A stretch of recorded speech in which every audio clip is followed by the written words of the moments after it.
Hyderabad press club వేదికగా Brahmana organisations for social service boss ఆధ్వర్యంలో కీలక మీడియా సమావేశం నిర్వహించబడింది.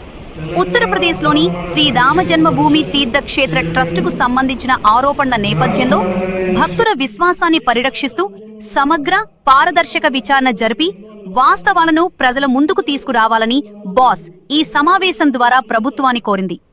ఈ సమావేశంలో బాస్ అధ్యక్షులు మరియు తెలంగాణ బ్రాహ్మణ సంక్షేమ పరిషత్ చైర్మన్ శ్రీ బసవరాజు శ్రీనివాస్ గారు మీడియాను ఉద్దేశించి తమ అభిప్రాయాలను వెల్లడించారు. అంటే ప్రజలకు ఉపయోగపడే కార్యక్రమాలు జరుగుతాయి, టీటీడీ ద్వారా కూడా చాలా జరుగుతాయి. ఇక్కడ రామజన్మభూమిలో అట్లాంటి యాక్టివిటీస్ మనం ఎక్కడ చూడలేదు. మీరు అందరూ చూడండి, దాదాపుగా ఒక 100 కోట్ల మంది డొనేషన్లు ఇచ్చారంటే ఇంటికి యావరేజ్ 300 వేసుకోండి, ఎక్కువ అవసరం లేదు. నేను లక్ష వేయడం 6 లక్షలు బంగారింటికెళ్ళి వెండింటికెళ్ళి కోట్లు ఇచ్చిన వాళ్ళు ఉన్నారు, 10,000 ఇచ్చిన వాళ్ళు ఉన్నారు. ఇంటికి 100 రూపాయలు యావరేజ్ తీసుకున్నా 300 తీసుకున్నా కూడా ఇది 30,000 కోట్ల డొనేషన్ వచ్చిన చరిత్ర ఉంది. కానీ చూపెట్టేది 3,500 కోట్లు చూపెడుతున్నారు. దీని మీద కూడా ఆడిట్ జరగాలి.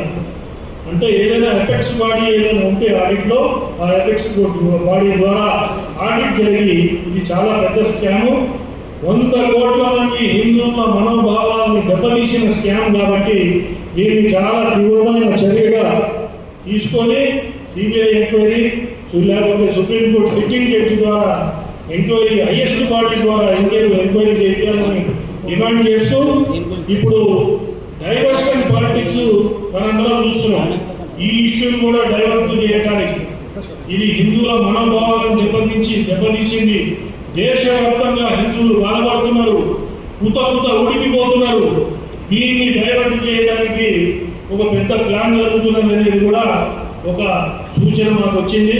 అట్లాంటి డైవర్షన్ పాలిటిక్స్కి ఈ దేశ ప్రభుత్వ ప్రజలు లొంగకుండా దీని మీద పక్షపాతం లేకుండా దీని మీద ఎంక్వైరీ చేసి మనము ఈ దొంగల్ని తీవ్రంగా కఠినమైన శిక్ష విధించాల్సిందిగా బ్రాహ్మణ పరిషత్ ద్వారా అదేవిధంగా బ్రాహ్మణ సమాజం బ్రాహ్మణ ఆర్గనైజేషన్స్ ద్వారా నేను డిమాండ్ చేస్తూ మీ అందరి దగ్గర సెలవు తీసుకుంటున్నా.